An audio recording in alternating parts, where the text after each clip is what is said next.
everyone, this is Golu Gautam. Welcome to GM English Academy. आज हम class 9th के जो पोएम नंबर 1 है द रोड नॉट टेकन को पढ़ने जा रहे हैं। तो इस पोएम की बात करें तो इस पोएम के लिए जो लिखा है वो रॉबर्ट फ्रॉस्ट के द्वारा लिखा गया है।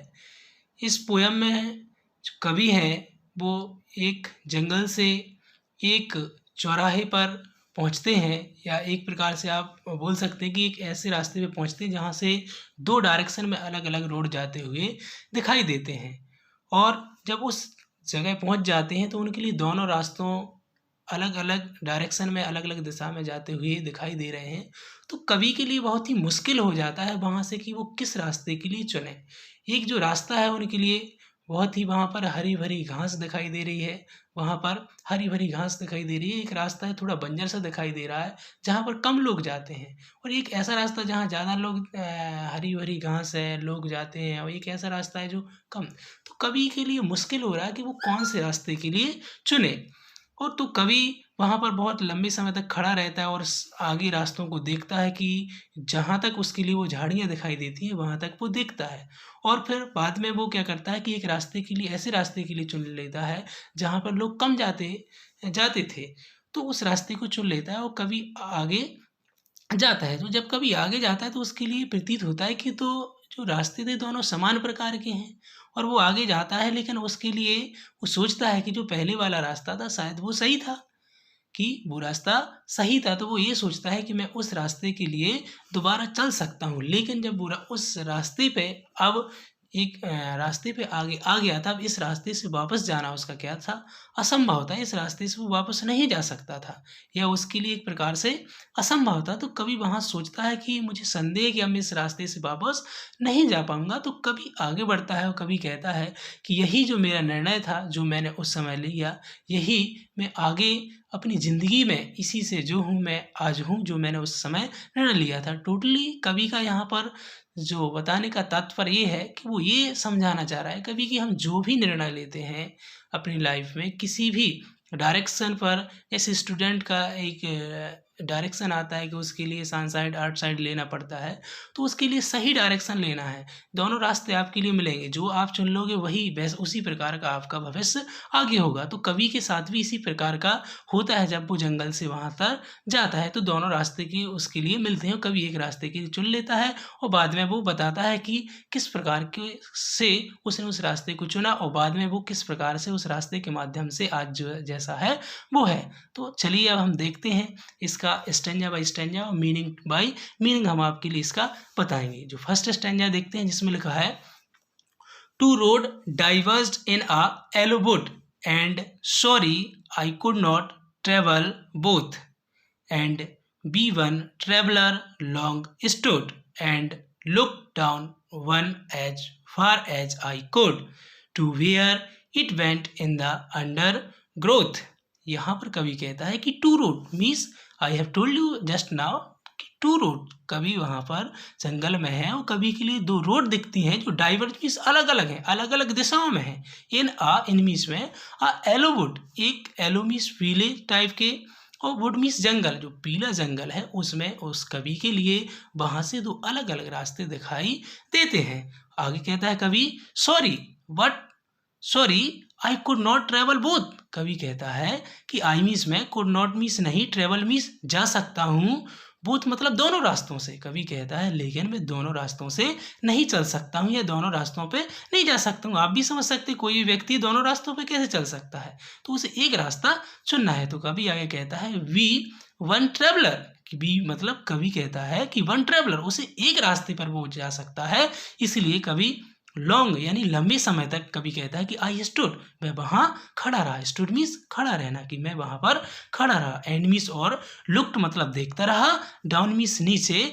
As far as I could, जहाँ तक वो नीचे देख सकता था वहाँ तक वो देखता रहा। और कवि कहता है to where it went in the undergrowth, और कहाँ देखता रहा, उन दोनों रास्तों की ओर देखता रहा। कहाँ के लिए, टू वेयर मीन्स एक प्रकार से जहाँ तक, इट मीन्स या वो रास्ते थे, went in the undergrowth, undergrowth मतलब होता है झाड़ियाँ एक प्रकार से। तो कवि कह रहा है कि जो झाड़ियाँ हैं जहाँ तक मुझे दोनों रास्तों की दिख रही थी वहाँ तक मैं देखता रहा। यहाँ पर आपका जो पहला स्टैन्जा है वो कंप्लीट होता है। चलिए दूसरे स्टैन्जा को देखते हैं। दूसरा है कि then took the other just as fair and having perhaps the better claim because it was grassy and wanted wear. Though as for that the passing there he had warned them really about the same. कवि कहता है कि तब उसने तब टुक the other, तब वो दूसरे रास्ते के लिए जाता है। वो जस्ट एज फेयर मतलब एक प्रकार से उसके लिए वो सही लगता है। एंड हैविंग परहैप्स, और वो सोचता है कि परहैप्स शायद द बेटर क्लेम, कि मीन्स जो उसने निर्णय लिया है वो उसका सही साबित हो रहा है। बिकॉज इट वॉज ग्रेसी, क्योंकि उसकी जो दूसरा रास्ता दिख रहा था जिसपे वो मतलब दोनों रास्ते, जैसे हमने बताया है कि दोनों रास्ते थे, तो इट वॉज ग्रेसी, तो एक जो रास्ता था वो कैसा था, ग्रेसी मीन्स हरा भरा, कैसा, हरा भरा। एंड वांटेड वियर का मतलब होता है एक ऐसा रास्ता जो प्रयोग ना किया गया, और जो दूसरा रास्ता था जो कम प्रयोग होता था, बंजर टाइप का था, तो उसे वो भी रास्ता दिखता है वांटेड वियर। तो कवि कहता है though as for the passing there, तो वो उसी से, एज दो मतलब यद्यपि, as for that the passing there, तो जो अनवांटेड वियर था जहाँ पर कम लोग जाते थे, कवि ने वो रास्ता चुना। तो वो कह रहा है पासिंग मतलब वो गुजरा, देयर मीन्स वहाँ से, और उसने क्या देखा, had worn them really about the same. कवि ने आगे बढ़ने पर देखा कि रियली मीन्स वास्तव में अबाउट द सेम, कि जो दोनों के दोनों रास्ते हैं वो तो समान प्रकार के हैं। इस प्रकार से जो दूसरा स्टैन्जा है वो भी कंप्लीट होता है।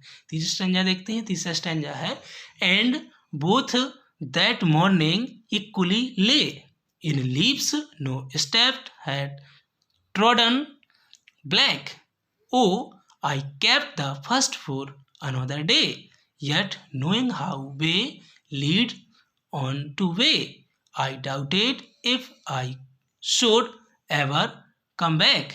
तो कवि यहाँ पर कहता है एंड बोथ दैट मॉर्निंग, और वो दोनों जो रास्ते उसके लिए दिखाई दे रहे थे, तो दैट मॉर्निंग उस सुबह इक्वली ले इन लीव्स, तो ली मतलब पड़ी हुई थी, लीव्स मीन्स पत्तियां, मतलब जो दोनों रास्ते थे उन दोनों रास्तों पर उसने अगली सुबह देखा कि पत्तियां पड़ी हुई थी।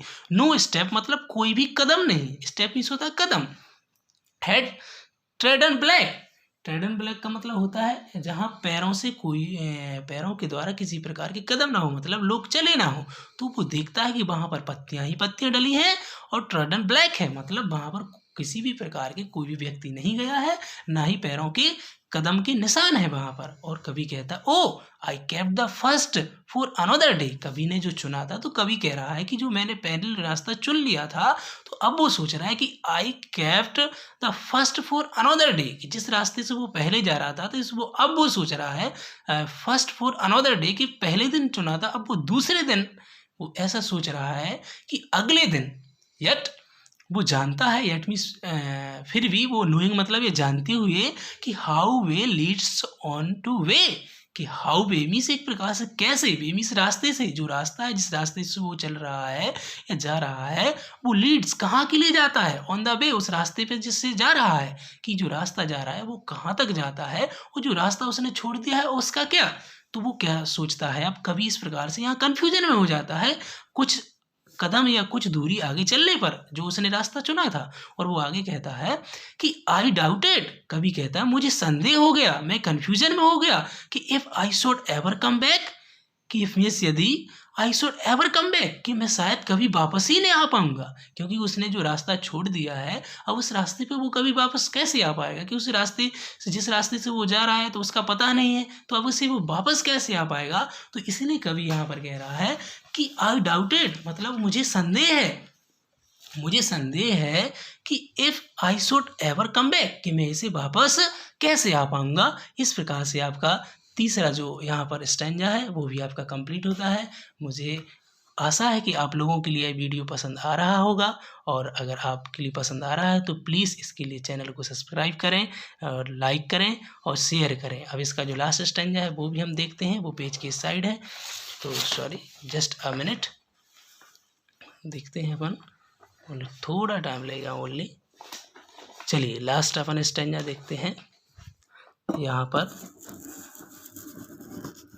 हाँ देखिए यहाँ पर लास्ट है, कवि कहता है I shall be telling this with a sigh somewhere ages and ages hence two road diverge in a boat and I took one less travelled why and that has made all the difference. कवि कहता है कि अब वो future का बताते हैं कि आई शैल बी टेलिंग, कि मैं बता रहा हूँगा विद दिस अ साई, मैं एक साई मतलब ग्रीफ यानी दुख के साथ में मैं यह बतला रहा हूँगा समवेयर एजेस एंड एजेस, यानी कि युगों युगों बात या युगांतरों युगांतरों बात इस चीज़ के लिए बतला रहा हूँगा कि two road diverge in a wood, कि जिस जंगल में वो था उस जंगल में दो रोड अलग अलग दिशाओं में थे, एंड आई और मैं था, आई टुक वंस लेस ट्रेवल्ड बाय, और मैंने टुक मी से एक प्रकार से चुना था, वन लेस ट्रेवल जिसे कम जिसे जाना था या जिस रास्ते पे कम चलना था, मैंने इस रास्ते को चुना था, and that has made all the difference, and means और दैट मतलब उसी रास्ते ने, हैज़ मेड मतलब कर दिया था, ऑल द डिफरेंस यानी सारे अंतर, और उसी रास्ते से सारे के सारे अंतर आ गए थे। कवि का यहाँ पूरी पोयम का तात्पर्य यही निकलता है कि हमारे लिए जब भी डिसीजन लेने का टाइम आए हमें अपना सही डिसीजन चुनना चाहिए, क्योंकि रास्ते हमारे लिए दो ही मिलते हैं या उससे ज़्यादा मिल सकते हैं। अगर हम सही रास्ता चुनते हैं तो हमारा जो फ्यूचर है वो भी सही होता है और हमारा काम भी सही होता है और हम सफल भी होते हैं। तो कभी इसी माध्यम से इस पोयम के द्वारा यह हमारे लिए समझाना चाहता है। मुझे लगता है आप लोगों के लिए वीडियो पसंद आया होगा। अगर आप लोगों को वीडियो पसंद आया है तो please once again I am saying subscribe my channel, like this video and share this video. Okay bye bye, मिलते हैं नेक्स्ट वीडियो में। Bye bye, take care, smiling, keep learning, bye bye.